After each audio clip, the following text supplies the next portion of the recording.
Hace 80 años, un día 8 de mayo, se firmó y se decretó el final de la Segunda Guerra Mundial. Una fecha sin duda histórica, absolutamente histórica, y que se lleva conmemorando en diferentes lugares, diferentes hitos a lo largo de esos 80 años.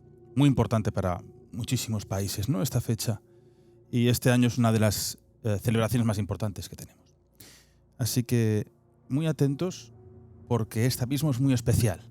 Ya ven simplemente la imagen, ¿no?, así un poco desastrosa en mitad de un hotel, porque es 8 de mayo y nosotros nos encontramos para hacer este programa en Berlín. Comienza Abismo.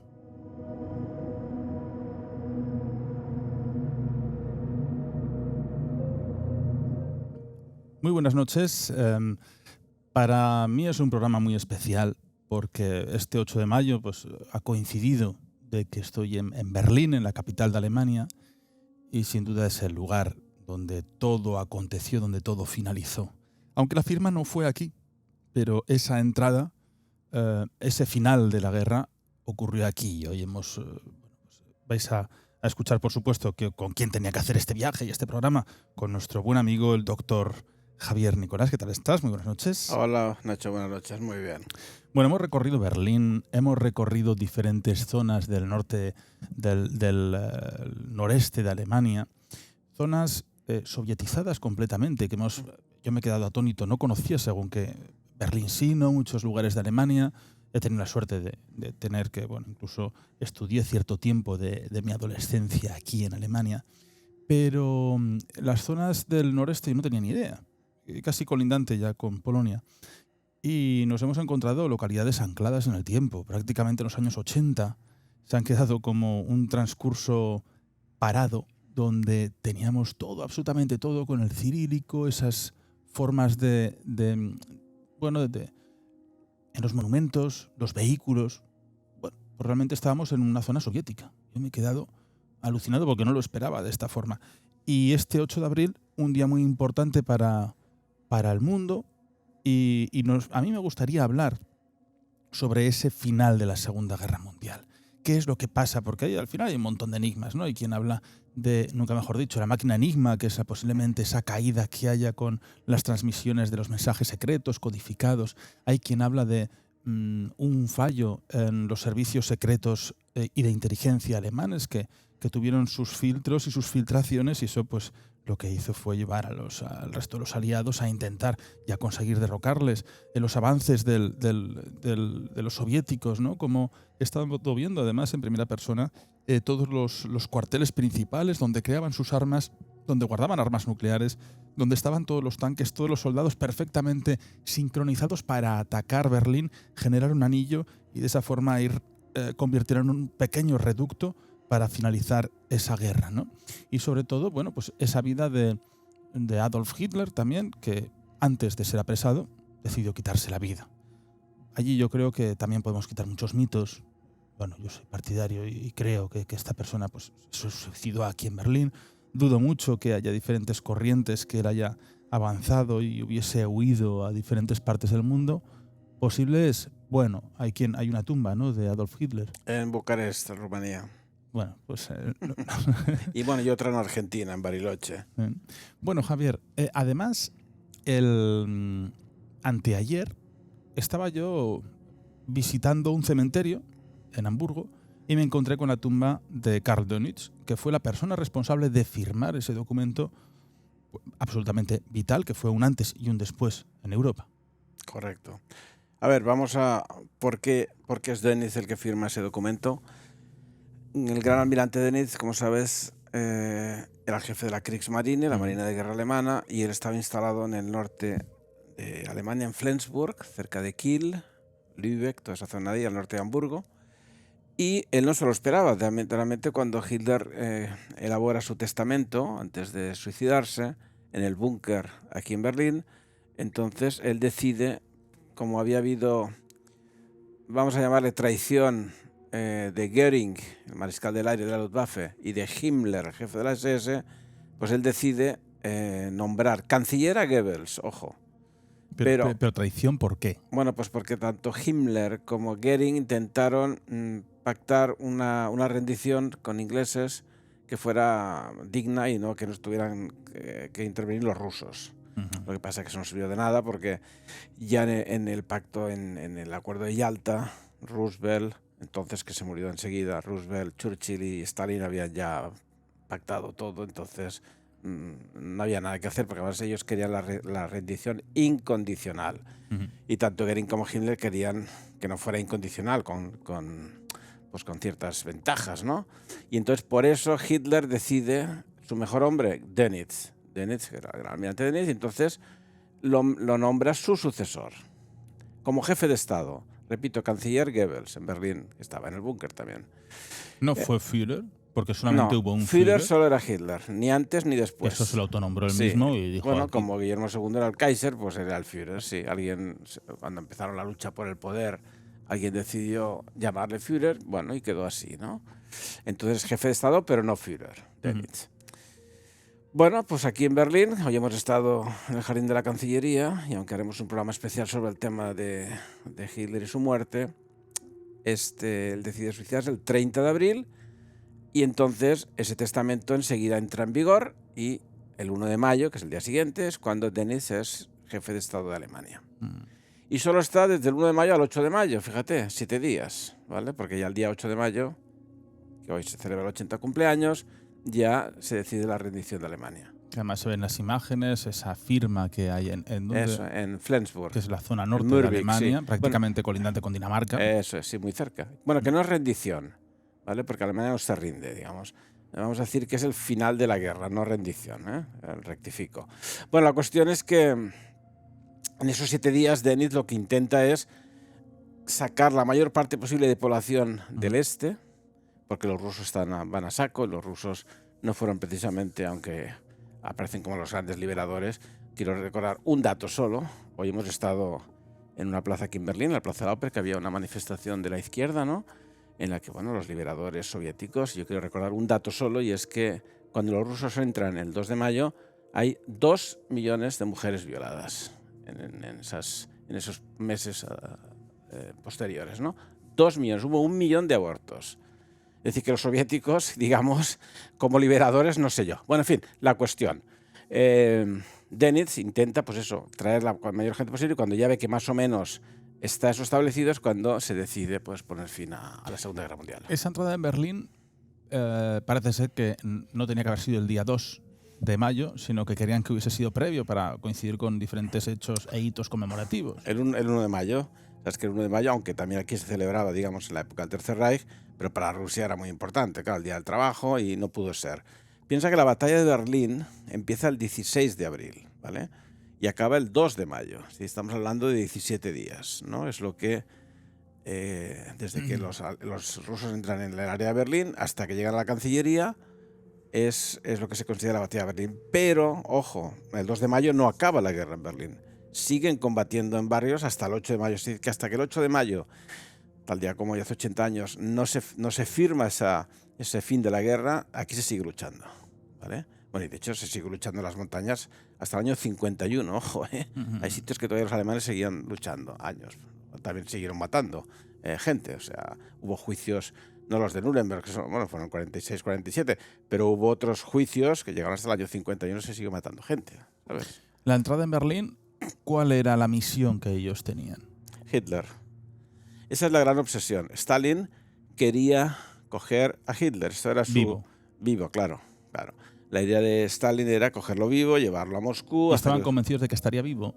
Bueno, sí, porque de hecho cuando entran en la Cancillería van como locos buscándole, y entonces es cuando empiezan a apresar a todos los que había, los pocos que había en la Cancillería, porque se fueron muchos, y les dijeron, mira, oiga, este señor se ha suicidado y se ha quemado en el jardín de la Cancillería. Entonces los rusos llegan hasta allí, efectivamente ven ahí unos bidones de gasolina y unos cuerpos calcinados. Pero, aunque los desentierran, se los llevan, hay una contraorden diciendo que esos no son, con lo cual los vuelven a enterrar. Pero ¿alguien identifica esos cuerpos? Como que son. Hasta ahí no. Se le dijeron, son estos. Los testigos de allí, estaba el telefonista, había las secretarias, todavía había gente en el búnker. Claro, pero esto alimenta esa conspiración posible en una huida, porque al final si no estaba incinerado del todo, estaba quemado. Sí. Bueno, no. Hitler y Eva Braun sí que había suficiente gasolina, realmente quedó muy poco. Quedaron huesos, pero estaba bastante. Así como con Goebbels, si has visto las fotos, las has visto, está el cuerpo que se ve perfectamente. Hitler y Eva Braun no, estaba todo prácticamente calcinado. Entonces, la obsesión de Stalin, ¿cuál es? A ver, empiecen a investigar, a hacer autopsias. Yo quiero certificar que Hitler ha muerto. Por eso se hacen 8 entierros. Hitler tiene 8 entierros, de lo cual hablaremos en otro programa. Hitler tiene 8 entierros. Hasta que es Porque se hacen varias autopsias, Stalin sigue haciendo autopsias hasta que ya definitivamente los entierran y ahí los dejan ya hasta los años 70, que es cuando los vuelven a desenterrar para ya eliminarlos y echarlos al río. ¿Vale? en el puente de los cerdos. En el ¿no? puente de los cerdos, que es el puente que escogieron los rusos. Sí. ¿Con quién estaba él? Cuando los... Bueno, entonces, son 5 cajas de municiones. Ahí está Adolf Hitler, Eva Braun, su esposa, Goebbels, Magda, su esposa, los 6 hijos de Goebbels, que ya sabes que fueron, digamos, es que es duro, fueron dormidos con inyecciones, bueno, murieron, ¿no? Fueron, es que no voy a decir asesinados, porque pues sus su padres padre. sus padres deciden que es mejor que mueran por una inyección letal que no dejarles vivos con los rusos, ¿no? Porque hubo antecedentes muy bestias con hijos de nazis, digamos, ¿no? Bueno, todos los 6 hijos, ya llevamos 2, 4 y 6, 10. Y luego al final, sus padres les quitan la vida. Los Sí, hijos. no, esto está claro, esto está claro. Decisión o no es la de los padres. Y luego está el general Krebs y 2 perros de Hitler. 2. Todo eso, fíjate, estamos hablando de 11 personas y 2 animales, están en esas 5 cajas, en huesos, ¿vale? Y esas 5 cajas son las que se llevan, se entierran y se desentierran 8 veces. ¿Hitler podía tener algún tipo de miedo a ser apresado por algún antecedente histórico? Sí, unos días antes, pocos días antes de suicidarse, les llegó el documental de la muerte de Mussolini. Como sabes, Mussolini y Clara Petacci, su amante, fueron apresados en una carretera y allí mismo los mataron, ¿vale? Pegan 2 tiros y entonces los cadáveres se los llevan a Milán y ahí son paseados por la calle. La filmación es brutal, los llevan atados por los pies, la gente les va dando patadas, escupitajos, y luego los cuelgan boca abajo de las vigas y bueno, siguen ahí todo. O sea, fue ignominioso. A ver, ya están muertos, quiero decir que no, pues fueron una cosa muy bestia. Entonces, claro, Hitler dice, jolín, así voy a acabar yo. Bueno, es muy bélico el ensañamiento con el cuerpo. Ocurrió hace pues, años, me acuerdo, con Gaddafi, creo que fue. Es verdad, sí, sí, no, Gaddafi o Hussein. No, Gaddafi, quizás fuera Gaddafi. Yo creo que fue Gaddafi, que se ensañaron todos, ¿no? Lo Eso engancharon además de casi de un gran tubo que había y sí, es verdad, tienes razón. paliza continua. Bueno, pues claro, Hitler ve eso y dice, yo no quiero pasar por aquí, ¿no? Imagínate si han hecho esto a Mussolini, lo que me harán a mí, ¿no? Entonces por eso decide primero suicidarse y segundo deja bien claro a sus ayudantes, que eran Heinz Linge y Otto Gunche, 2 SS, a los cuales yo conocí, y sobre todo a Gunche, él me contó todo esto que te estoy explicando ahora, cómo se suicidan. Hitler se pega un tiro y se toma, al mismo tiempo que se pega un tiro, tiene una cápsula de cianuro y Eva Braun se pega, se toma cianuro. Mueren, entonces los sacan en unas alfombras, los sacan hasta el jardín de la Cancillería donde hemos estado hoy y allí los queman con mucha gasolina. Estaba eso reservado, porque la gasolina era escasa en ese momento, ¿no? Entonces se encargan estos 2 SS, ¿vale? Y Kempka, el tercero era su chofer, Kempka. Entonces los 3 queman los cadáveres y ya está, cuando está eso ya que no queda nada, es cuando ya cada uno se busca la vida. ¿Eso fue el mismo día 2? No, eso fue el día 30 de abril, cuando se suicida, el mismo día que se suicida Hitler, el 30 de abril. El 30 de abril fue el día del suicidio de Hitler. Se casaron, Hitler y Eva Braun, y una última comida, se despide todo el mundo. ¿Se casaron ese día? Ese día, sí.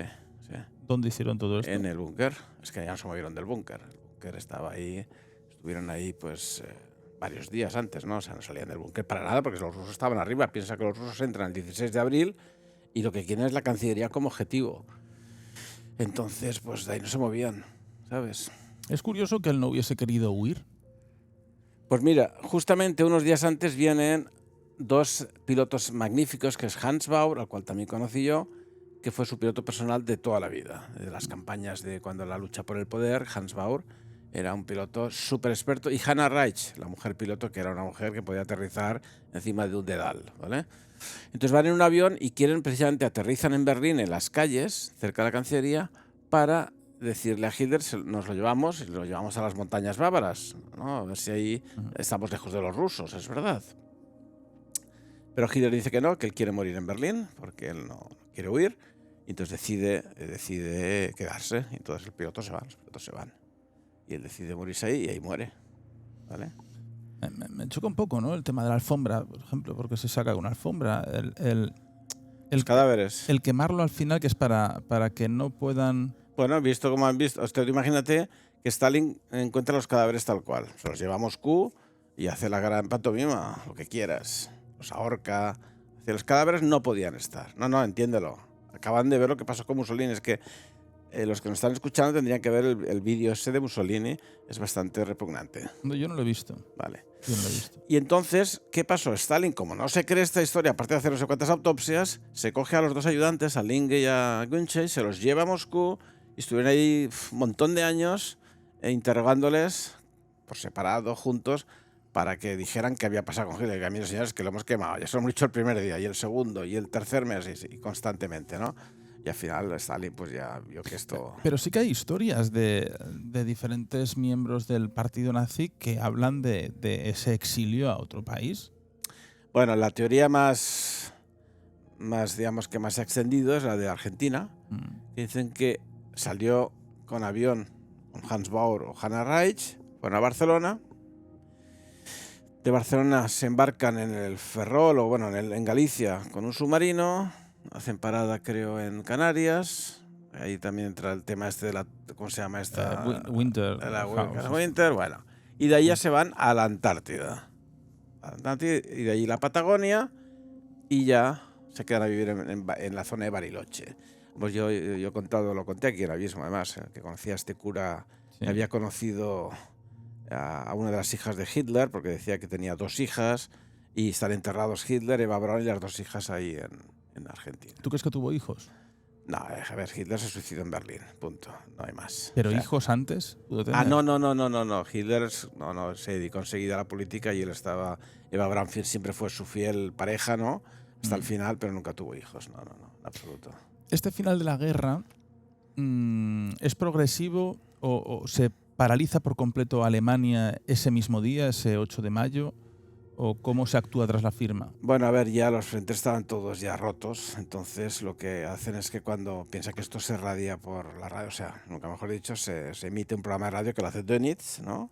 Con música de Wagner de fondo, en el ocaso de los dioses, es famoso emisión radiofónica desde Flensburg, en la que dice, pues el Führer ha muerto. Bueno, primero el día 1 de mayo hace la muerte de Hitler y después el día 8 de mayo la rendición. Entonces, ¿qué pasa? Eso lo escucha todo el mundo y ya se paralizan. Entonces, cogen muchas bolsas de prisioneros, tanto rusos como americanos.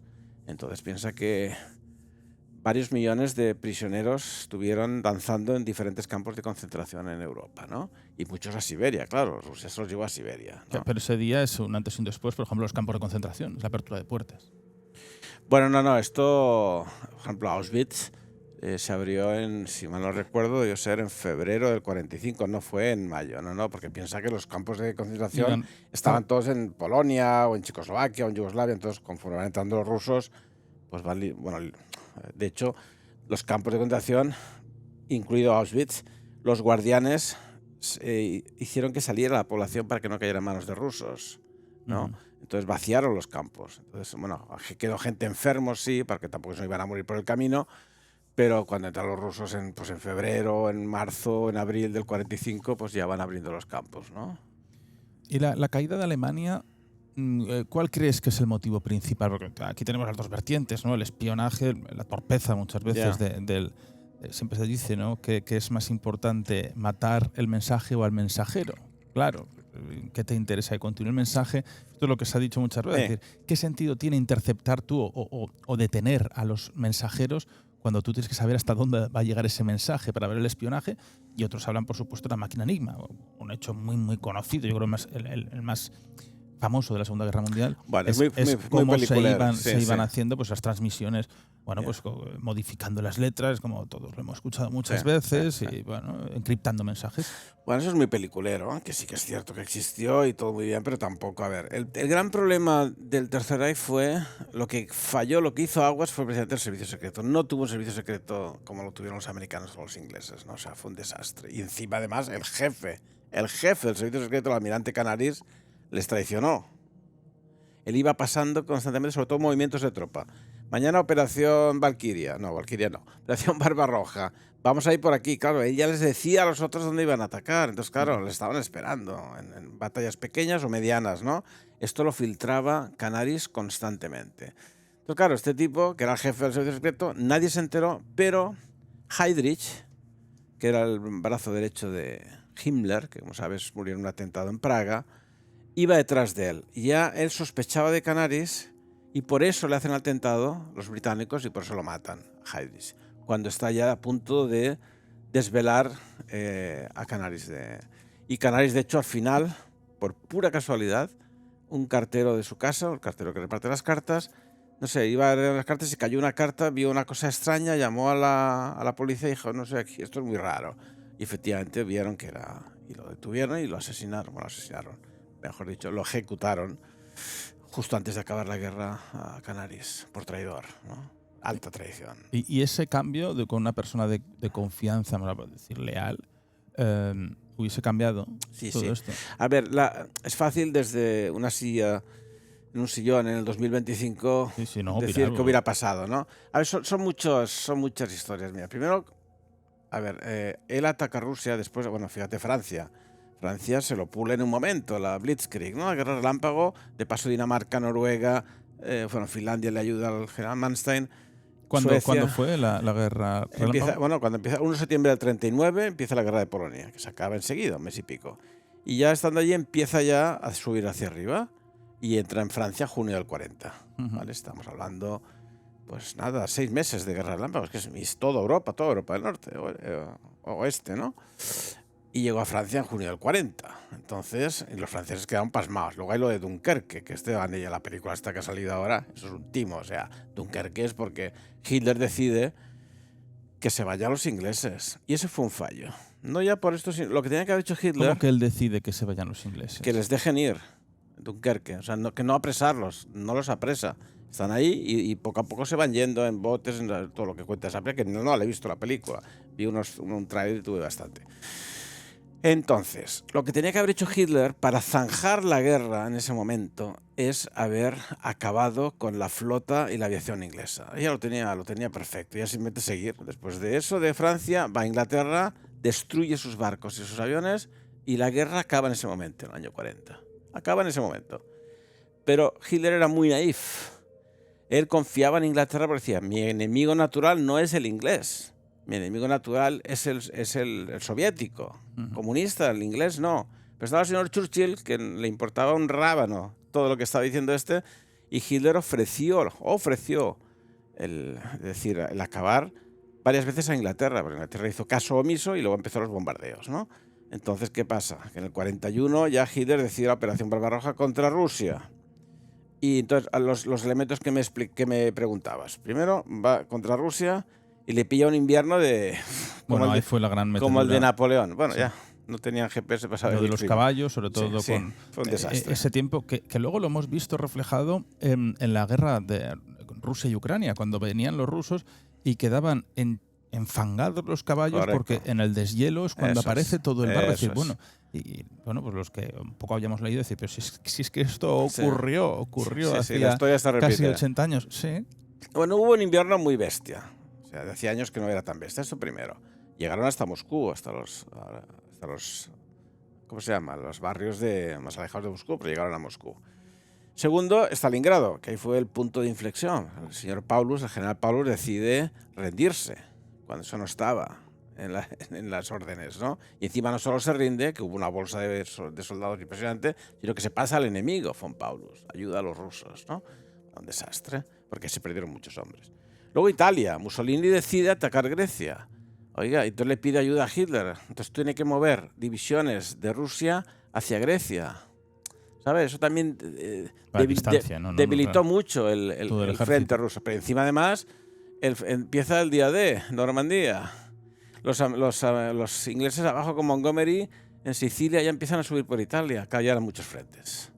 Entonces ahí ya hicieron lo que pudieron. Y luego, claro, a los rusos, te recuerdo que tanto tanques como gasolina eso lo ponían los americanos. Porque Normandía, ¿tú crees que estuvo perfectamente preparado o fue casual ese hueco que había meteorológico y todo lo que hay pasado? A ver, se sabía que iba. Lo que pasa es que Hitler pensaba que iba a ser más abajo, no en Dunkerque. Perdón, en Normandía, más abajo, ¿no? Más hacia Bretaña. Entonces fue de sorpresa realmente, pero bueno, te recuerdo que tras la batalla de las Ardenas, porque los alemanes se quedaron sin gasolina y sin balas, si no los echan al mar. O sea, la gran ventaja del ejército alemán, la Wehrmacht y las Waffen-SS, que eran una superioridad, ya lo dicen, que es que no se había visto algo similar, son como los ejércitos de Napoleón o como las legiones romanas, ¿no? Realmente eran luchadores natos. Entonces en Rusia tenían 1 a 10 y aún así aguantaron lo que aguantaron, ¿no? El problema es que al final se quedaron sin combustible y sin tanques, ¿no? Entonces era un problema. Bueno, Europa vimos que quedó arrasada. Totalmente. Prácticamente, la mitad del Totalmente. continente europeo. Alemania ha tenido la fortuna de poder reconstruir en la medida de lo posible prácticamente los edificios más importantes, más relevantes, que podemos disfrutarlos y prácticamente no eres consciente, ¿no? de las remodelaciones, de las restauraciones, pero bueno, siguen los testigos en las fachadas, los testigos en los campos que nosotros podemos llegar a ver, ¿no? Pues te das cuenta de este Berlín, cómo ha cambiado, cómo ha progresado. Esa puerta de Brandenburgo, incluso me contabas que se llegó a tapar, ¿no? Para más adelante, para que no se viesen bueno, pues cuando había cualquier speech político. Sí. Bueno, la puerta de Brandenburgo, como te conté también, que la gente tampoco lo sabe mucho, la cuadriga que hay encima, esta puerta celebra muchas victorias. Sobre todo está la columna de la victoria al final sobre los franceses, ¿no? Entonces los franceses, cuando llega Napoleón a Berlín, coge la cuadriga y se la lleva a París. Se la desmonta. Muy fuerte esto. Y cuando pierde las guerras de Waterloo, la cuadriga vuelve a Berlín, ¿no? Y efectivamente, cuando JFK, John Fitzgerald Kennedy, en los 60 viene a hablar a Berlín y él dice la famosa frase "Ich bin Berliner", yo soy de berlinés, ¿no? Que eso fue, bueno, imagínate, todo un acontecimiento. También hemos hablado hoy, hemos visto una iglesia, la Sophistenkirche, en la que en el año 64 Martin Luther King, es una cosa que se sabe poco, el famoso líder negro de Estados Unidos, ¿no? Que fue asesinado, Martin Luther King, que era pastor evangélico, él estaba en Berlín Occidental y les pregunta a los del este si puede ir a dar una misa, bueno, misa no es, bueno, una celebración religiosa en el este, ¿no? Igual, como era tan famoso, le dejaron. Le dejaron pasar, que eso no era nada sencillo. Bueno, no, con permiso se podría. De hecho, había trabajadores que trabajaban en un sitio sin la familia se quedaba allí por si acaso, ¿no? Entonces dijeron, bueno, pues vale, si quiere usted dar, pues bueno, será un honor, ¿no? Lo que pasa es que le salió rana, porque desde esa iglesia él hizo un speech político importante contra el muro, contra la división de Alemania, contra el comunismo, o sea, bastante serio el tema. Y entonces, bueno, cuando Kennedy efectivamente se pone en el lado de aquí, los soviéticos panelan eso para que no se vea lo que hay detrás, ¿no? Y cuando viene Reagan llegó en los años 80, poco antes de que se abriera el muro, en el 89, fue en el 86, 87, no recuerdo bien. Él también le dijo, señor Gorbachev, por favor, abra ya la puerta. Por favor, señor Gorbachev, tire usted el muro. Por favor, señor Gorbachev, deje que Alemania siga su camino unida, ¿no? Es un discurso muy famoso de Reagan, ahí también en la puerta de Brandenburgo, ¿no? ¿Tú es que la gente conoce la historia del muro de Berlín? No, y creo que deberíamos hacer un programa solo sobre el muro, porque el muro de Berlín efectivamente es poco conocido. O sea, piensa que así por encima, como en los años, o sea, la guerra acaba en el 45, o sea, en Berlín se divide en 4 zonas, británica, francesa, americana y rusa, y luego ya está lo que es la división de Alemania, Alemania Oriental, la RDA, República Democrática Alemana, y la RFA, República Federal Alemana, que la capital era Bonn, ¿no? Entonces, y Berlín pues se quedó en medio. Entonces, durante los finales de los 40 y los 50, empezó un correr de gente del Berlín Oriental al Berlín Occidental, pero muchísimo, sobre todo jóvenes, ¿no? Que veían que esto era un desastre y querían pasar a Occidente. Entonces, ¿qué pasa? Los rusos se dieron cuenta y dijeron, esto no puede ser. Entonces está vaciando no, entonces vamos. Y de la noche a la mañana, y no lo sabía nadie, trajeron miles de obreros y empezaron a construir esa noche el muro. Y son muchos kilómetros, ¿eh? No recuerdo el dato, pero bueno, total que la gente dice, claro, la gente cuando se levanta por la mañana, lagos, ríos, todo. Sí, claro, sí. de noche, pues puedes ver algo, porque cuando empiezas a madrugar durante el día ves que ¿qué pasa aquí? Año 61, ¿qué es este muro? Ostras, están haciendo un muro. Entonces, claro, la gente se volvió loca, los alemanes que estaban sobre todo a este lado, ¿no? Y entonces ya empezaron algunos ya empezaron a oír, pero claro, los rusos no se venían con negritos y empezaron a disparar, ¿no? Y ahí la famosa foto del soldado de la DDR, ¿no? De la República Democrática, saltando, ¿no?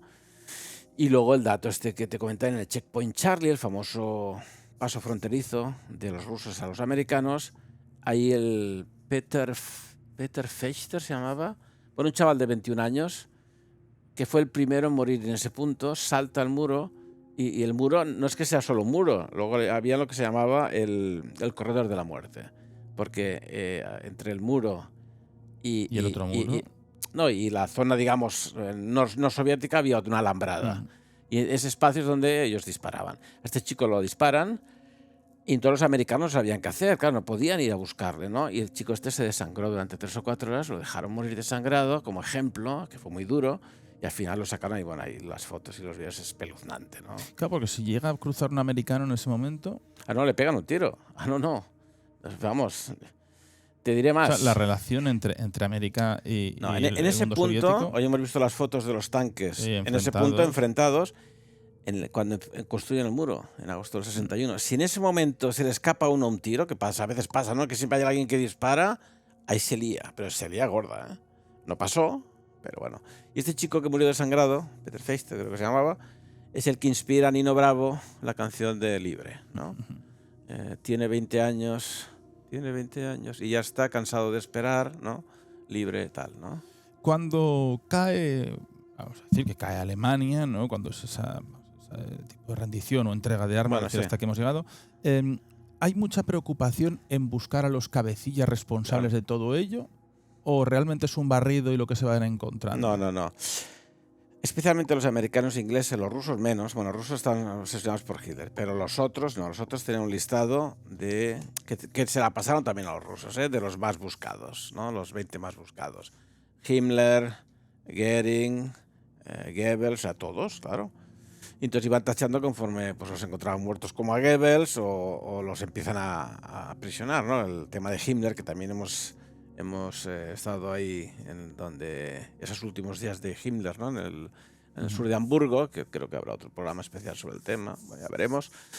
Es verdad que entonces llevaban listados y iban, mirando a ver dónde está este y acotando. Entonces, ¿qué pasa? Que los perseguidos llevaban uniformes de la Wehrmacht, de los caídos que había, estaba lleno de gente muerta, cogían las documentaciones de otra gente y se hacían pasar por otros, ¿no? Y aún así, pues bueno, capturaron prácticamente a todos los cabecillas, ¿no? Entonces se escaparon pocos, o algunos se entregaron, ¿no? Y luego hubo el juicio de Nuremberg principal y luego los diferentes juicios de Nuremberg, porque no solo hubo uno, hubo el de los médicos, hubo el tema del derecho a abogacía, hubo el tema de, bueno, muchos temas, muchos juicios diferentes, ¿no? ¿Siempre se quiso centrar todo en Berlín o se llegó a optar por otras ciudades como lugar presidencial del Reich? ¿Dices en la época del Tercer Reich? Sí. A ver, no, claro, efectivamente. Porque Bonn no andaría muy lejos. No, o sea, digamos, en el Tercer Reich, todo el movimiento, toda la época de lucha importante, el movimiento, el partido, la SS, la SA, todo nace en Múnich. En Múnich. Múnich es la capital. De hecho, Hitler se lo planteó el hacer la capital en Múnich y no en Berlín, porque era la capital parda, ¿no? La capital nazi era Múnich. Lo que pasa es que él entendió que, claro, eso es Baviera y los bávaros es como decir, bueno, lo voy a hacer en Jaén, la capital, pues son andaluces, ¿no? Mejor en aquí o allá, pero bueno, Madrid, que es el centro. Pues un poco pasó eso, ¿no? Berlín ha sido la capital toda la vida y Hitler dice, no, tiene que ser en Berlín, no puede ser Múnich. Entonces, aunque Múnich se bautizó como la capital del movimiento, la capital tenía que ser Berlín. Que Múnich fue arrasado también. Sí, no, claro. Múnich, bueno, fue efectivamente aplanada. Bueno, todas. Piensa que los bombardeos... Yo recomiendo un libro que se llama Llamas o Fuego. Georg, no me acuerdo cómo se llama ahora, bueno, es igual, es alemán, en la que los ingleses, los maravillosos ingleses, buscaban sobre el plano ciudades alemanas que dejaban intactas sin tocar, para probar bombas concretas. Ujú. Entonces, bueno, vamos a ver Ravensburg. Venga, bombardear. Esto los últimos 2 años de guerra, ¿eh? Tiraban las bombas y entonces luego hacían un informe. Uy, esto ha quemado mal, porque si os fijáis en las fotos, esto ha quemado así, no tiene que ser. Venga, busquemos otra. Es así, es que es así, otra ciudad. O sea, al sin importarles que, oiga, es que ahí hay gente, ahí hay señoras, hay niños, Sí, sí, hay sí. ancianos, hay heridos porque no hay hombres. Los hombres están en el frente. Oiga, y además, mire usted, es un casco histórico, y es una catedral, y es una iglesia, y es un barrio medieval. Les daba igual. Y cuando este final de la guerra, claro, ellos van avanzando, ¿no? Todos los ejércitos se van encontrando, pues lógicamente, están en las costas los submarinos, los grandes tanques, las grandes creaciones. ¿Qué pasa con todo eso? ¿Qué pasa con esa tecnología? ¿Qué ocurre con los grandes submarinos más grandes que existían en aquel momento? Sí. Aquellos grandes buques, ¿qué pasa con todo eso? La aviación. Bueno, los submarinos, el 40 o el 50% se hundieron con las tripulaciones dentro. O sea, entonces otros fueron capturados para ver qué tecnología tenían, porque efectivamente eran punteros. O sea, los últimos creo que era el 997, que está expuesto en Kiel. Impresionante, y ahora unos súper precisos y tal, y ese todavía está ahí, como museo, digamos, ¿no? Pero por lo general acababan, pues se los llevaban a Rusia para investigar, o desguazados, en fin. Los aviones, bueno, muchos cayeron, claro, ¿no? O eran bombardeados los aeropuertos, ¿no? Porque también les interesaba ver, tú sabes que incluso se llegaron a hacer unos prototipos parecían ovnis, redondos. Sí, Esto sí, es otra sí. historia. Bueno, ya los Es conoces. fantástica. Y había bueno, y los V2 que hizo von Braun, ¿no? También, es decir, los cohetes teledirigidos. Bueno, los avances en la técnica. O sea, había cosas que se cambiaban de bandera. Correcto. Sí, es así. Sí. Y los tanques, pues bueno, tanques, bueno, hay cementerios de tanques, ¿no? Y se han desguazado, ¿no? Quiero decir, queda. Y de las construcciones, pues bueno, estos días hemos estado en algunos sitios, porque los soviéticos lo que hacen es coger el cuartel anterior de la Wehrmacht y reconstruir, o sea, y readaptarlo a los Bueno, suyo, hemos ¿no? estado en el gran laboratorio que existía. Exacto. Donde se prueba y se crean Eso es. los aviones a reactor, por Correcto, ejemplo. sí, con von Braun, Werner von Braun, ahí en Kümmersdorf, ¿no? No lejos de aquí, de Berlín. Efectivamente tenían el centro para testar, para probar las armas. Y todo abandonado. Y todo abandonado. Pero además, hectáreas y hectáreas. Bueno, unos edificios impresionantes. Apoteósicos. Sí. Oye, hay un momento dado en esta historia del 8 de mayo, de esta entrada hace 80 años, que de pronto parecen unos monjes tibetanos. Sí, esto es una leyenda urbana que no se conoce mucho, la verdad, que dicen que los rusos encuentran en la Cancillería, en los búnkeres, una serie, no sé, media docena de monjes tibetanos. Entonces ya empiezan ahí las elucubraciones, ¿no? Otros dicen que en realidad no eran monjes, o sea, sí que eran tibetanos, pero eran tibetanos. Tú sabes que en las Waffen-SS había de todas las nacionalidades. Había desde turcos del Kurdistán hasta negros, las Waffen-SS. Ojo, ¿sí? Hombre, hay fotos, sí, turcos, kurdistanes, uzbecos, bueno, españoles, franceses, belgas, toda Europa. Pero habría unos tibetanos, unos monjes tibetanos. Sí, te explico por qué. Porque resulta que cuando Rusia avanza, empieza la guerra contra Alemania. En su avance van haciendo levas, ¿no? Los reclutando, por supuesto, a la fuerza. Y al parecer en la frontera Rusia con China había tibetanos y se los llevaron, les pusieron el uniforme ruso y tira. Porque a fin de cuentas lo que quería Stalin era número, ¿no? Tú ponte ahí y avanza. Entonces se ve que estos, cuando llegan a Alemania, son apresados por los alemanes, por la Wehrmacht, y les cambian. Bueno, ahora tú, ya no, ahora vas a ayudarnos a nosotros. Entonces dan el ejército alemán, y ahí los encuentran en la Cancillería. Pues fíjate tú, tibetanos tranquilos que los reclutan los soviéticos, que llegan a Alemania, los apresan los alemanes y los pillan ahí para luchar contra los rusos, y están en la Cancillería. Piensa que en la Cancillería, la batalla final, o sea, esos 5 días antes de que se suicida Hitler, hay una piña de franceses, la división Charlemagne, españoles, de un tal Ezquerra, que es, bueno, hay cosas que se ponen en duda de Ezquerra, pero bueno, había una división de españoles, italianos. Entonces había muchas nacionalidades, más de 20 nacionalidades defendiendo el búnker. Muy fuerte esto, ¿no? Y no sirvió de nada porque los rusos pues, rompieron todos los frentes y ya está. Y luego estaban, aparte de estos, los chavales de la juventud georgiana, ¿no? Chavales de 13, 14, 15 años, y el Volkssturm, que eran los ancianos. Es decir, los que no estaban en el frente, la gente mayor de 40, 50, 60 años, el Volkssturm. Esas fueron las tropas que lucharon contra los rusos. Niños, ancianos y europeos. Claro, encontrarte tibetanos, igual alguno habla dice, bueno, pues como la Nenerve, ¿no? Que buscaba diferentes... en el Tíbet estuvo. En el Himalaya. ¿Dónde? No, la Nenerve estuvo en el Tíbet, estuvo en Lhasa, sí, claro. O sea, una de las misiones de la Nenerve fue precisamente el famosísimo viaje en el 39 de Ernst Schäfer al Tíbet.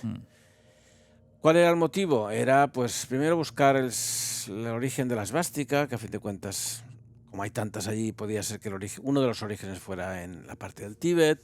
Otra es el estudiar los indoeuropeos, que también parece ser que de esa vuelta que dan desde la Atlántida por ir hasta allí, pues podría estar en el Tíbet.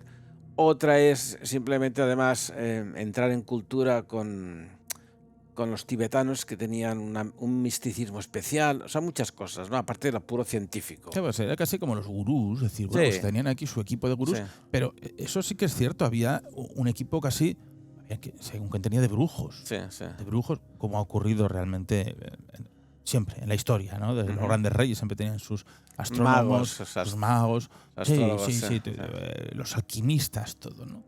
Pero sí que es cierto aquí, pues cuando hablamos en el castillo de Wewelsburg, donde había esos proyectos también de dejarlo como un lugar de sabiduría, de magia, de poder esotérico.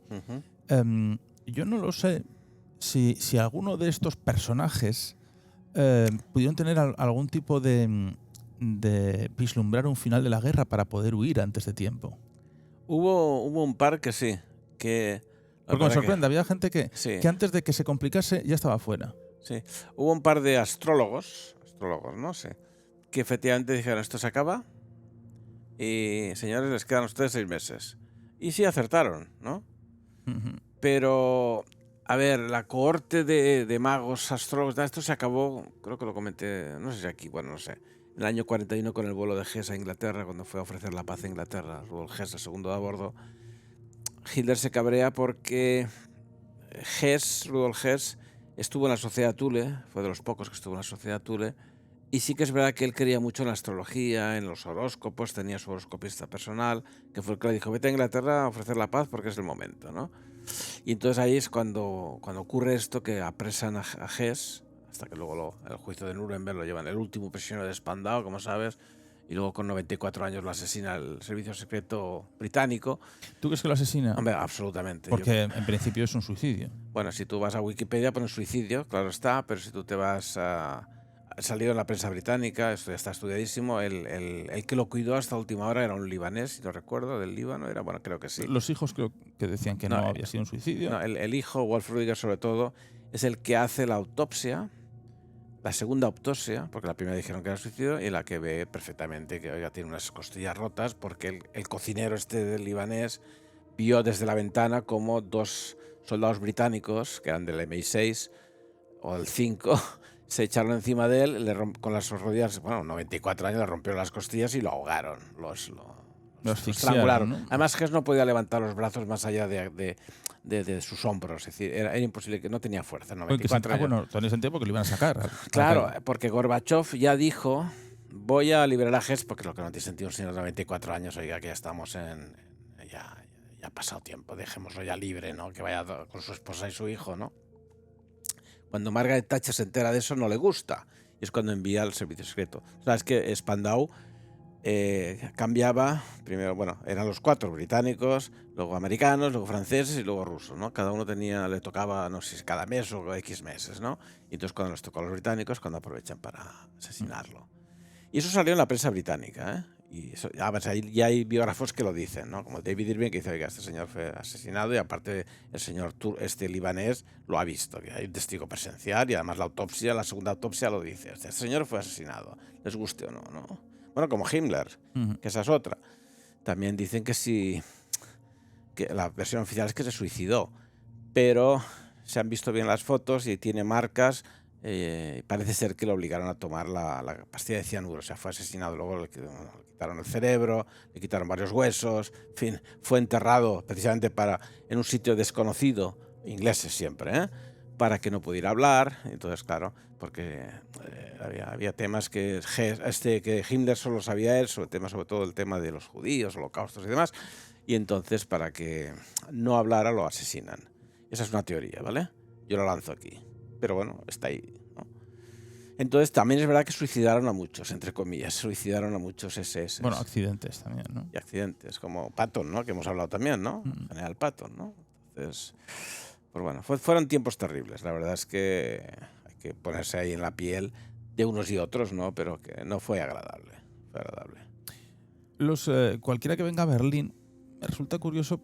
Tienes que acercarte mucho y buscar mucho en los edificios para saber qué edificios eran.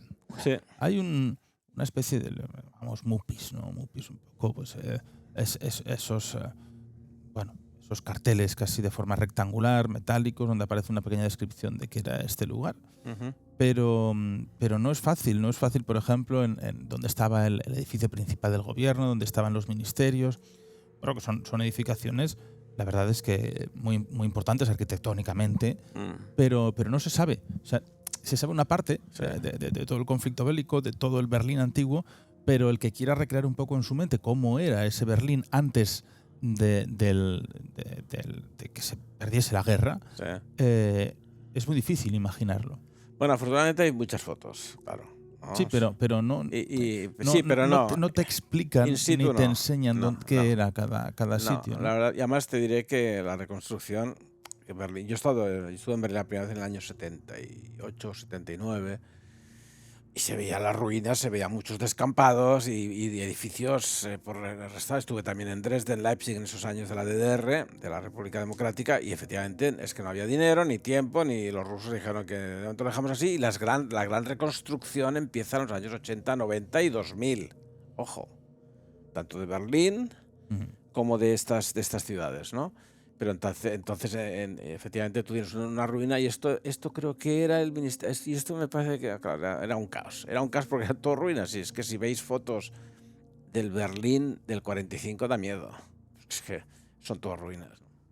Entonces, claro, empieza la reconstrucción de los edificios más interesantes y la demolición de los que... Por eso tú vas por Múnich o Berlín o Leipzig y ves un edificio moderno, otro edificio moderno, uno histórico. Uno medio reconstruido, moderno, o sea, es fácil, ¿no? Y en estas reconstrucciones, estas zonas de que buscamos un poco ese Berlín casi original, ¿qué pasó con el búnker de Hitler? Bueno, el búnker de Hitler... Porque Berlín, al final, es un entramado de subsuelos moderno. Nosotros, en las ciudades habituales, bueno, hay que imaginar, y si no, el que no lo sepa, imaginar no, hay que contarlo, en época antigua, desde el medievo, en el medievo sobre todo, la vida era más importante en subsuelo que sobre el suelo. Entonces las viviendas, pues eran viviendas, pero la gente pues cruzaba, trabajaba, se movía siempre por el subsuelo. Bueno, pues era muy, muy importante aquello. Las casas estaban incluso por la parte superior, por la zona abuhardillada, estaban en contacto entre ellas para poderse mover, podías acceder a la casa del vecino. Y bueno, pues había vida sin tocar las aceras y sin tocar las calles. Al igual que Berlín tenía ese entramado, aquí tenemos de mantel este mapa de Berlín, tiene un entramado como si fuesen todo líneas de metro continuas, modernas, bunkerizadas con hormigón, que es con lo que se bunkeriza, y con todo el hierro. Pero claro, ese búnker donde él se quita la vida, ese búnker donde posiblemente hubiese muchas pistas, incluso de cómo se accedía, qué escapatorios había, qué recorridos había, cómo se conectaba, no se puede acceder. Mira, los búnkeres estos conectaban todos... Puedes ponerte más si quieres. No, conectaban todos los edificios ministeriales. El Ministerio de Propaganda de Goebbels, el Ministerio de la Aviación de Goering, la Cancillería de Hitler. O sea, entonces era brutal. Entonces, las últimas semanas de guerra ya se hace vida de búnker, ¿no? Hitler ya no se mueve, sale un par de veces para saludar a soldados y tal. Entonces, ¿qué pasa? No es un búnker como podemos imaginar el de la Casa Blanca. No es un búnker lujoso, ni tecnológicos, ni tenían las antenas o sistemas de corto largo alcance de comunicación, sino que eran muy sencillos, muy angostos. Paredes de hormigón. Bueno, yo he estado en ese estilo de búnkeres y es pasillos enormes, oscuros, donde tú vas girando hasta que vas llegando a estancias mínimamente pequeñas. Y además, ¿qué decir? Minimalistas, ¿no? Digamos, el mobiliario, sí, ¿no? No había cuadros por las paredes.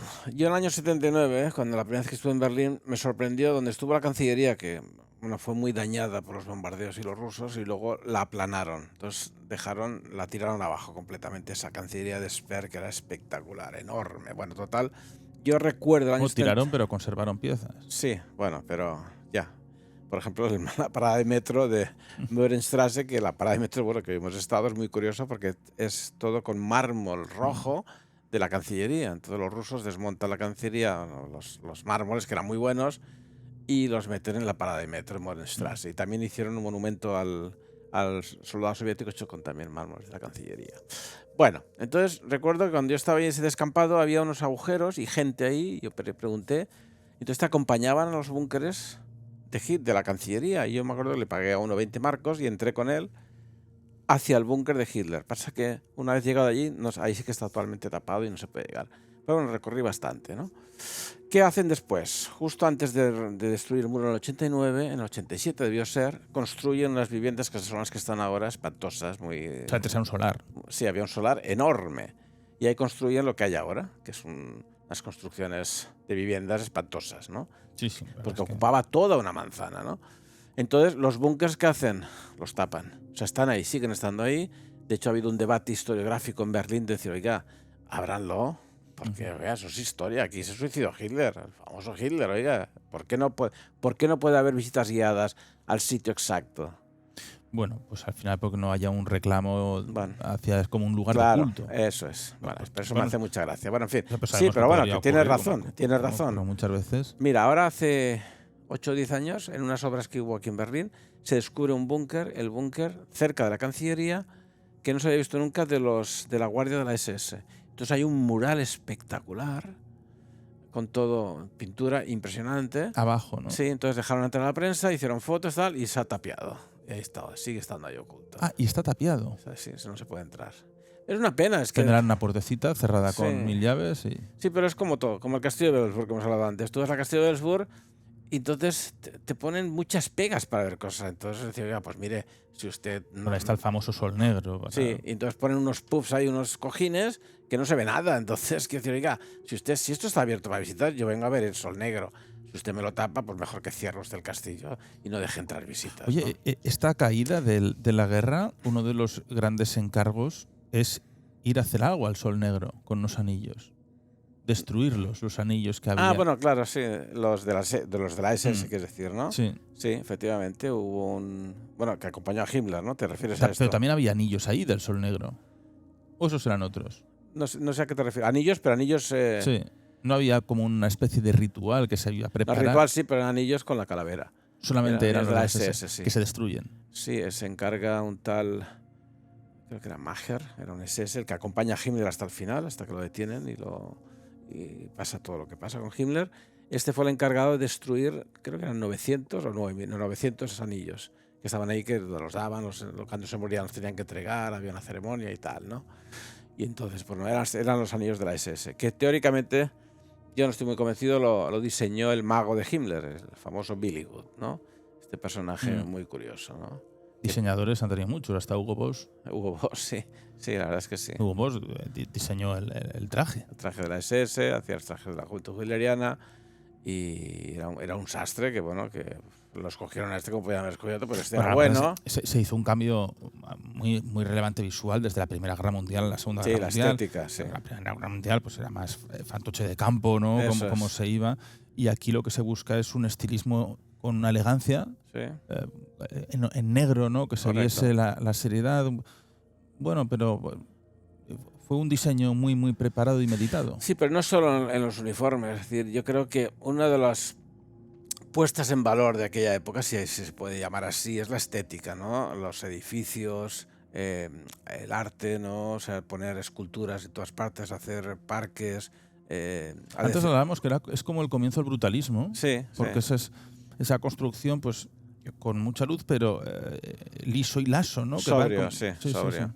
Ventanales muy grandes, columnas, balcones, Entonces es una arquitectura muy propia, muy Bruta, sí, pesada, ¿no? Tú lo sí, ves y dices, "Joder, ya. esto es pesado, o sea, Sí, sí, sí. pesa más esta casa que Hormigón, que pero la de también enfrente". utilizaban por otro lado mucho, ¿cómo se llama? Mármol, ¿no? Mm. Molduras. Bueno, la verdad es que es una arquitectura muy personal, ¿no?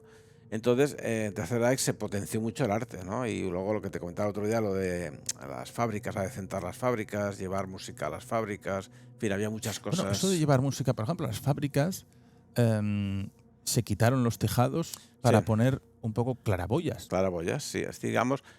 Robert Like, el jefe del Frente Alemán del Trabajo, pensó, a ver, aquí tenemos unas fábricas enormes, está hablando de Siemens o de Volkswagen o de lo que sea, ¿no? Las grandes fábricas alemanas, ¿no? Entonces, la Krupp, ¿no?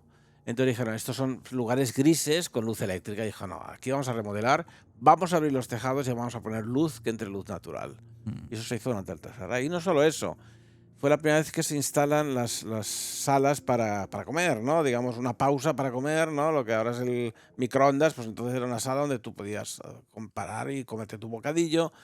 Tenías tus vestuarios, tenías incluso tu gimnasio y tu piscina en las grandes fábricas. Y el remate es que grandes directores de orquesta como Karajan, como Furtwängler y otros, con la Filarmónica de Berlín, no con la banda de pueblo con la Filarmónica de Berlín se iban a las grandes fábricas, pues iban haciendo un recorrido para dar un concierto clásico a los trabajadores. En mitad de una jornada. En mitad de una jornada. Entonces, claro, era otro concepto, la estética, lo que hablo, al margen de todo el tema bélico y otras historias, pero sí que es verdad que desde un punto de vista del arte, pues fue toda una revolución, una revolución.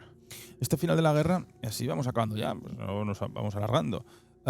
¿Qué supuso económicamente para todo el país? Bueno, fue un desastre. O sea, bueno, desastre. Vamos a ver. Alemania queda arrasada. O sea, Mm. no solo de las ciudades, sino de las fábricas. O sea, cero. No tienen nada. Y además se pasa hambre. Entonces viene el americano, que como siempre hace es destruye para reconstruir. Esto es bueno, hasta el día de hoy, ¿no? No es un truco, ¿no? Esto es así, ¿no? Y entonces les proponen, pues, bueno, pasa que solamente en la parte occidental, claro, la parte oriental eran los rusos, ¿no? Y entonces, pues claro, el plan Marshall y yo te voy a reconstruir las fábricas, claro, las pongo yo mi patita ahí, ¿no? De paso una base militar y, bueno, en fin, Estados Unidos se instala en Alemania, porque Alemania no tiene nada, económicamente es cero, no, -5. Es un país que ya no es Alemania, Sí, ¿no? no, Depende claro, de múltiples países ya, y cada uno impone su norma y su regla. eso es. El que Y- puede tener cierta suerte, pues podría estar más con Estados Unidos y otros pues podrían estar con las Correcto. zonas soviéticas. Hoy me ha hecho mucha gracia, ¿no? Que la gente sigue conduciendo los ¿cómo se llama la marca esta de coches? Travis. Los Travis, ¿no? Que, Mm. bueno, muy graciosos. Sí. Hay gente que va con los camiones del año Sí, 45, sí. de la guerra, con la estrella roja y van verdes. Sí. O sea, Muy bueno, curioso. sorprende, Sí, sorprende.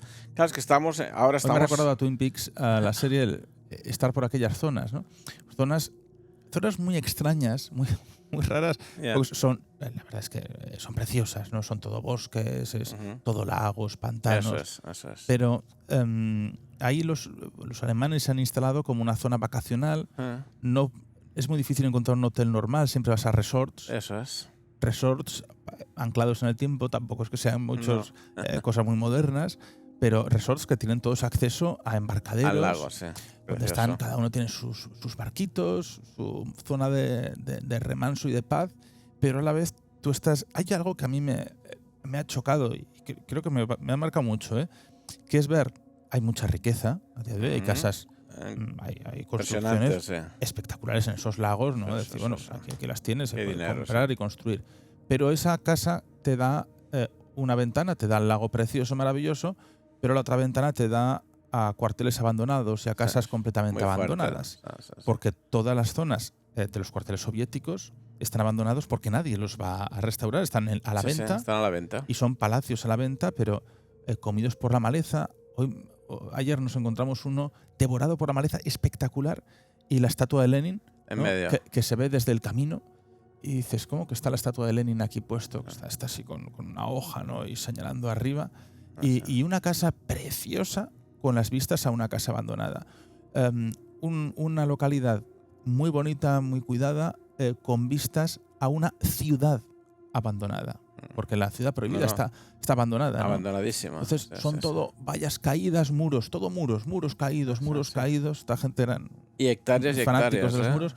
Había uno de 13.000 hectáreas, ¿no? 13.000 hectáreas la ciudad. Qué locura, dice 13.000 hectáreas la ciudad. Increíble. Bueno, pues todo comido. De pronto te encuentras ciervos corriendo alrededor de las casas.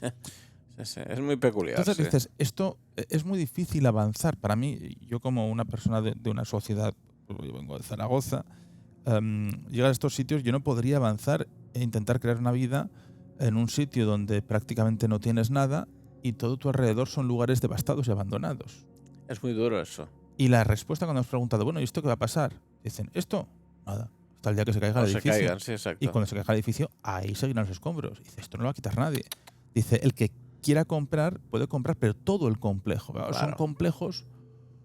Bueno, es que no nos podemos no se puede imaginar las dimensiones. Por ejemplo, hay uno con un aeropuerto entero. Correcto. Que de punta a punta he visto, solamente hasta la pista eran 4,5 kilómetros, más el doble que había para el otro lado. Pues igual tienes 12 kilómetros lineales de edificios y de barracones. ¿Qué haces con eso? Y tampoco los van a tirar porque eso cuesta mucho dinero. Hay y otros están protegidos. Centenares de casas. Entonces, claro, es un tema complejo. Sigue todo con monolitos soviéticos. Bueno, al final, lo entiendo, ¿no? Han sido sus cementerios muchos años, recordando a los caídos en 40, 50 años ahí, claro. Pero bueno, menos. El otro día vimos que faltaba uno, que dijeron que lo habían tenido que retirar. Sí. Porque era demasiado clamoroso. Sí, un obelisco con la estrella roja. Demasiado clamoroso, pero el resto no. Están ahí. Tampoco hay un turismo, porque no va la gente a verlo. Yeah. Pero bueno, hay casas que en el jardín pues tienen tanques, tienen sus camiones, tienen sus búnkeres. Búnkeres. El otro día fui a una fábrica de armas bunkerizada, donde ahora es el taller mecánico, unos chavales del pueblo.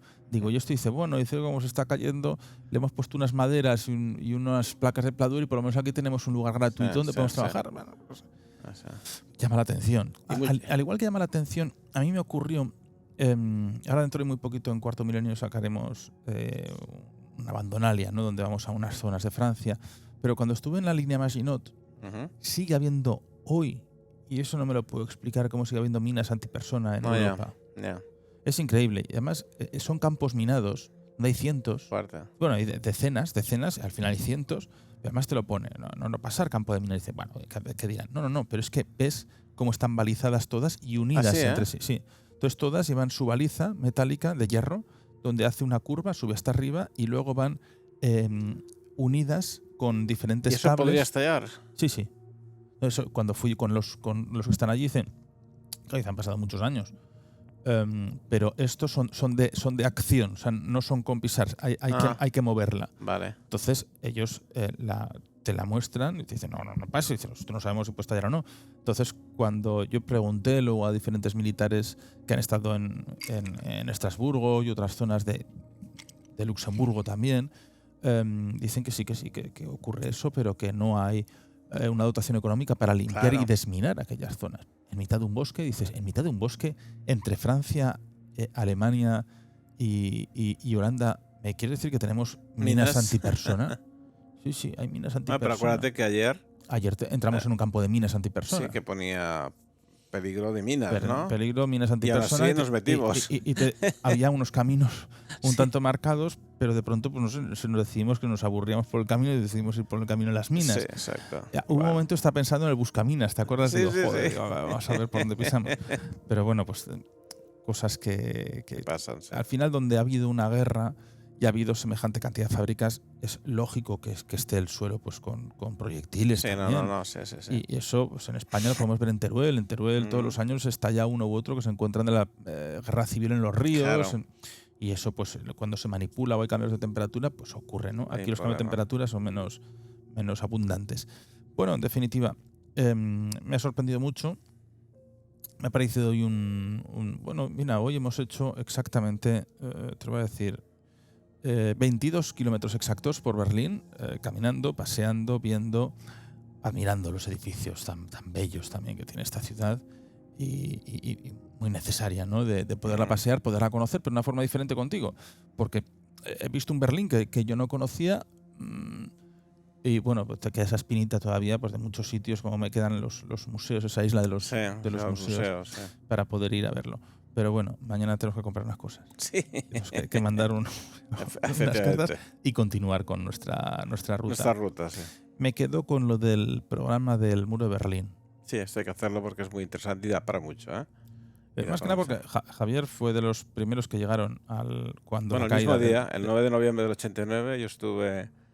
El día que se abrió el muro, yo estuve picando el muro toda la noche y la gente saltaba, la gente llorando, yo con el pico. ¿Tú has visto también. momentos de alegría tan potentes como en tu vida? Eso fue para mí lo más vibrante. Me estoy emocionando ahora porque fue realmente...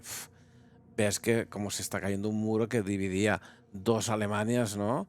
Y ostras, fue vibrante y la gente entusiasmada, o sea, llorando, y tíos se abrazaban y bueno, yo abracé, no sé cuánta gente abracé esa noche. Y ningún político dijo que ese muro se derribase. No, fue... Es que eso No, eso tenemos que hablarlo porque... eso es la mira, esto es lo del pueblo salva al pueblo, ¿no? Sí, la sí, sociedad, y como la sociedad dijo hasta aquí hemos llegado. Hasta aquí hemos llegado. Pero no hubo ningún político no, fue que el dijese pueblo, que realmente. se derribase el muro de Berlín. Esto es muy importante. Sí. Yo pensaba que había sido una decisión política, decir, bueno, venga ya, mañana que se derribe el muro. No, fue una cosa que popular. Había indecisión política. Y la gente fue al muro. Entonces, claro, ahí no iban a disparar, porque podían disparar, pero claro, había miles de personas y dijeron, bueno, pues, y entonces ya empezó, bueno, pues parece ser que sí, que no, que aquí, que allá, y al final, bueno, pues es lo que hay. Al final, el alcalde puede decir, bueno, pues sí, mire, se ha acabado. Y es cuando ya, ¿no? Una cosa muy fuerte, o sea. Bueno, pues un día histórico. Sí, un día histórico, 8 de mayo del 2025, 80 años después, en Berlín. No está mal. Hoy jueves, fíjate... sí, además que nos ha pasado lo del Papa en la Puerta de Brandenburgo. Bueno, es verdad. Eso hay que decirlo. Esto se escucha en ese falso directo el sábado, ¿no? Ahora mismo nos estarán escuchando en sábado, luego es el podcast pues más adelante. Pero bueno, lo hemos grabado jueves 8 de mayo y ha sido muy curioso porque... ha habido dos momentos. Tú estabas hablando por teléfono y yo me he metido a la catedral católica, sí. ¿no? A la católica, sí. A la catedral católica de Berlín. Y en ese momento estaban en misa y me llega el mensaje, Habemus Papam. Y digo, joder, como les diga aquí en mitad de la misa, estaba leyendo el Evangelio, el sacerdote, digo, había muy poca gente, es una iglesia muy extraña. Es minimalista, es circular, posconciliar. Catedral católica, ¿eh? Sí.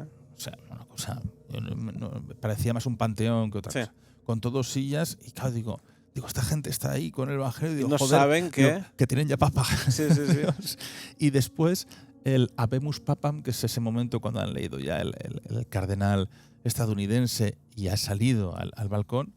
Justamente lo estábamos viendo, Javier y yo, así con el móvil puesto en la misma puerta de Brandenburgo. Sí. Entonces, ha habido un momento, digo, estaban las columnas del Vaticano, de la Basílica San Pedro, junto con las columnas de la puerta de Brandenburgo. Bueno, pues me ha parecido un momento bonito y lo recordamos. Querido Javier, muchas gracias por mostrarnos también ese final de la Segunda Guerra Mundial, de cómo fue, de esa firma, ¿no? de Dönitz, perdón, que tuvo ahí en la zona norte de Alemania, que por cierto luego fue detenido, nada más firmar. Sí, claro. Bueno, además de una manera muy indigna. Sí, pero en las fotografías no es un detenido como tal, se ha acompañado. No, pero luego hay el vídeo y las fotos. Eso no lo he visto, les hacen quitarse toda la ropa en un patio. Oiga, que soy el gran almirante, oiga, que soy el general Jodl ahí prácticamente en calzoncillo. O sea, muy inglés. Bueno, pero igual eso sería también para ver si sí, algún pero tipo en público, oiga. En público. Están en un patio con los soldados, a ver, y encima filmándolo. A ver, es un poco... Claro, yo entiendo que eso se mirase hasta el último recoveco por si había alguna pastilla de cianuro. Pero a ver, pero hazlo en una sala, no en un patio ahí. Oye, estas pastillas, estas ampollas, ¿cómo las encontraban? Bueno, las metían en la muela, o sea, de alguna manera el dentista le hacía una muela falsa y estaba metido ahí. Entonces solo sabían ellos cuando tenían que con la lengua quitar esa parte falsa, esto fue el final, y entonces masticarla. Levantaban la parte de la muela. Sí, eso tengo entendido, y entonces ya masticabas la pastilla de cianuro. Se la colocaban ellos. Sí, los dentistas, claro. El médico y los dentistas. Eso es. Pero esto durante la guerra ya las tendrían preparadas. Sí, claro. Nunca sabes cuándo vas a caer en manos de, yo qué sé. Los rusos no hacían prisioneros, Entonces te pegaban un tiro, bueno, pues me suicido antes, ¿no? Entonces, bueno. A ver, que la guerra esa fue terrible. Bueno, las guerras todas son terribles, pero unas más que otras, Bueno. Bueno, hay un hecho muy claro como es Belchite. Ayer hablamos de Belchite, de esa destrucción, de que al final, pues Belchite, decías, bueno, es que hay quien lo cuenta de una forma y quien lo cuenta de Eso otra. es, Diferentes eso es. guías. Hay guías, bueno, pues les Ya, tengo mucho cariño a todos, pero al final ya, es lo que les han contado en casa y no hay claro. un punto medio, ¿no? Que Sí, o todos tienes que contar lo mismo. Al final Belchite creo que lo importante ya no es esa explicación que te puedan dar, sino, por supuesto, obviamente la guía, ¿no? que te tiene que mostrar esa ubicación, sino lo importante es ver esa destrucción eso como es. Goya lo tituló, los desastres de la guerra, ¿no? La guerra anterior, Correcto. como fue la de la independencia, Ujú. pero es para que la memoria de la piedra y que eso no se vuelva a repetir. No. Pero nosotros, como somos como asnos que se repite y se repite y se repite, nuestra historia era hasta Seguimos. India con Pakistán, volvemos con Sí. Rusia, Ucrania, tenemos Siria, bueno, hay un sinfín, ¿no? Pero al final llegas a ese sitio y ves, yo creo que incluso se nota el dolor, ¿no? El dolor, la barbarie, la frialdad Absolutamente. Sí. y el ver un edificio devastado por la munición, por el ataque, que al final Sí, sí. la bala no mata, lo que mata es la velocidad, sí, ¿no? sí, de esa sí. bala. O sea, una bala es Sí, indefensa. eso, nada. Una bala es indefensa, pero Ya. claro, si tienes la tecnología para poderle generar esa velocidad y ese Te impacto, atraviesa. y cuando ves esa devastación con esas bombas y dices, bueno, es que aquí, que están estos muros, 1000 personas murieron con una bomba de golpe, ¿no? Que les Eso cayó es, encima. eso es. Esa es la dureza de las Pero guerras, sí, y por eso es tan importante el tener también esos vestigios bélicos, que lo que hace es que como la conciencia recuerdo. humana Sí. no viva más. Querido Javier, muchas gracias. A vosotros por invitarme. Bueno, a Berlín. Exacto. ¿Hay algún aniversario en la Antártida? Sí, hay alguno. Habrá que buscarlo, Bueno, sí. pues, pero ahí no me dejaré ir, Jaime. Mira, bueno, pues déjame, a ver cómo funciona esta mesa de mezclas. Perfecto, hacemos un curso y yo me voy con Javier a la Antártida. Javier, un abrazo muy fuerte. Gracias igualmente. Y nosotros la semana que viene nos vemos con más. Tenemos el programa pendiente aquí de este muro de Berlín. Y bueno, pues ya disculparéis un poco estas formas aquí hoteleras, hotelísticas, ¿no? Pues con la mesa de mezclas, el ordenador grabando, las cortinas maravillosas y esta improvisación, mapa en mesa, whisky en vaso con hielo. Un fuerte abrazo y la próxima semana más aquí en Abismo.